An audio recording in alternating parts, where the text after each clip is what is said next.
প্রভাসের নিশানায় ছিল শাহরুখ খান, এবার বিজয় দেবরকোন্ডার নিশানায় সালমান খান। বর্তমান সময়কালে বেশিরভাগ দক্ষিণ ভারতীয় ফিল্মই প্যান ইন্ডিয়া ফিল্ম হিসেবে মুক্তি পাচ্ছে, যার পিছনে অবশ্যই একটা কারণ আছে। সর্বভারতীয় স্তরে তাদের ফিল্মের অসাধারণ ব্যবসা, বিশেষত হিন্দি ইন্ডাস্ট্রিতে বা হিন্দি হার্টল্যান্ডে। তবে বর্তমান সময়কালে যখনই দক্ষিণ ভারতীয় সুপারস্টার এবং বলি সুপারস্টারদের ফিল্ম একই দিনে মুক্তি পেয়েছে বা পাচ্ছে, তখনই কিন্তু সামাজিক মাধ্যম জুড়ে দুই সুপারস্টারদেরই ফ্যান বেসের মধ্যে শুরু হয়ে যাচ্ছে বাগবিতণ্ডা। সম্প্রতি প্রভাসের সালার এবং দুনকি শাহরুখের জলজান্ত উদাহরণ। প্রভাসের সালার এবং শাহরুখ খানের ডানকি কিন্তু একই দিনে মুক্তি পেয়েছিল। একদিকে শাহরুখ খানের ডানকি যেমন হিন্দিতে বেশি অর্থ উপার্জন করেছিল, অপরদিকে বিশ্বব্যাপী ব্যবসার নিরিখে কিন্তু এগিয়েছিল প্রভাসের সালার। তবে সেই থেকেই কিন্তু প্রভাস ও এসআরকের ভক্তদের মধ্যে সামাজিক মাধ্যমে একটা টাসন লেগেই রয়েছে এবং সেটা এখনও চলছে। সদ্য প্রভাসের মুক্তিপ্রাপ্ত কালকি 2898 এডির সময়ও যার বহিঃপ্রকাশ ঘটেছে। এখনও অবধি যা খবর পাওয়া যাচ্ছে, 2025 সালে 28 মার্চ মুক্তি পেতে চলেছে বিজয় দেবরকোন্ডার নতুন ফিল্ম, এবং এটি প্যান ইন্ডিয়া ফিল্ম হতে চলেছে, অর্থাৎ সর্বভারতীয় স্তরে এই ফিল্মটি মুক্তি পাবে। অপরদিকে নিজের কেরিয়ারের একটা খারাপ সময়ের মধ্যে দিয়ে যাওয়া সালমান খানের দরকার একটা হিট ফিল্ম, যেটা তার কেরিয়ারকে রিভাইভ করতে পারে, এবং সেটা হতে পারে তার সিকান্দার ফিল্মটি, যেটি কিনা 2025 সালে 30 মার্চ মুক্তি পেতে চলেছে।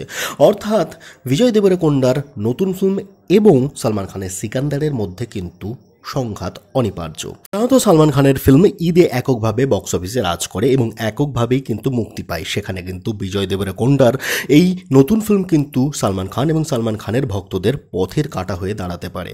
তাই যদি এই দুই ফিল্ম একসঙ্গে মুক্তি পায়, তাহলে কিন্তু সামাজিক মাধ্যম সাক্ষী হতে চলেছে আরও একটা ফ্যানেদের রাইভালরি। এই দুই ফিল্ম যদি একদিনে মুক্তি পায়, তাহলে যেমন সালমান খানের সঙ্গে বিজয় দেবরকোন্ডার ভক্তদের এবং দুই ফিল্মের ক্লাশ অনিবার্য, তেমনই কিন্তু আর একটা ইন্টারেস্টিং ব্যাপার হলো এটা যে সালমান খানের সিকান্দারের কিন্তু নায়িকা রশ্মিকা মান্দানা, অপরদিকে কিন্তু বিজয় দেবরকোন্ডার প্রেমিকাও তিনি। তাই সালমান খান ভার্সেস বিজয় দেবরকোন্ডার থেকে বেশি ইন্টারেস্টিং হতে পারে কিন্তু বিজয় দেবরকোন্ডা ভার্সেস রশ্মিকা মান্দানার হাউসফুল ফ্র্যাঞ্চাইজির পঞ্চম সংকলন হাউসফুল 5 আসতে চলেছে খুব শীঘ্রই। শোনা যাচ্ছে আগস্টের শেষ দিকে নাকি লন্ডনে শুরু হতে চলেছে এই ফিল্মের শুটিং।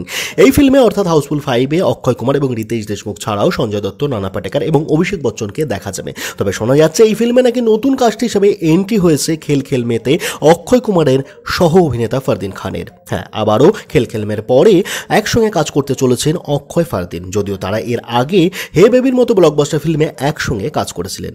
লন্ডনে ইতিমধ্যে শুরু হয়ে গেছে অজয় দেবগানের সন অফ সর্দার 2 এর শুটিং, এবং শুটিং সেটে অজয় দেবগানের সঙ্গে সঙ্গে দেখা গেছে মৃণাল ঠাকুরকেও, অর্থাৎ মৃণাল ঠাকুরও এই ফিল্মের কাস্টকে জয়েন করেছে শুটিংয়ের জন্য। তবে নতুন যে খবর উঠে আসছে তাতে কিন্তু জানা যাচ্ছে সন অফ সর্দার 2-তে দেখা যাবে না সঞ্জয় দত্তকে।